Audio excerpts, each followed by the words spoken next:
Depuis mercredi 16 septembre, la situation politique au Burkina Faso suscite de multiples réactions au sein de l'opinion publique. La décision des soldats du régiment de sécurité présidentielle RSP de dissoudre l'exécutif et de démettre de leurs fonctions le président Michel Kafando et son premier ministre Isaac Zida provoque indignation et mécontentement dans le pays. On vient de lancer malheureusement une déclaration de guerre à l'encontre des citoyens qui sont non armés, mais je pense que le peuple burkinabé n'a pas encore dit son dernier mot. C'est intolérable de supporter une telle situation. Après tout ce qu'on a traversé, après tout ce qui s'est produit, à 3 semaines des élections, c'est difficile de laisser passer une telle chose. Donc on est déterminé et bon voilà, on s'organise. Nous, on appelle à une désobéissance civile profonde au niveau des quartiers. Il faut que nous arrivons à bloquer le pays. Ce n'est pas la majorité du RSP, encore moins celle de l'armée qui est en train de vouloir s'imposer. Malheureusement, elle est lourdement armée.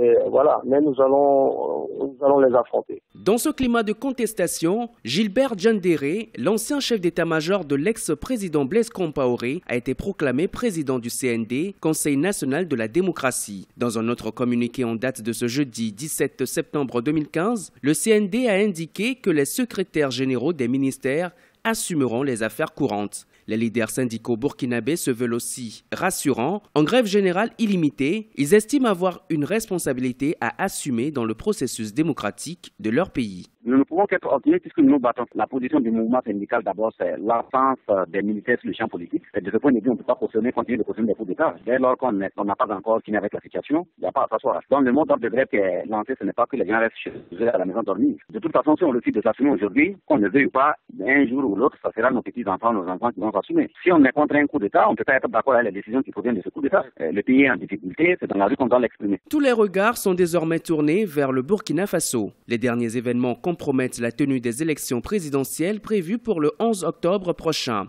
Un couvre-feu a été décrété et les frontières terrestres et aériennes seront fermées jusqu'à nouvel ordre selon un communiqué du CND.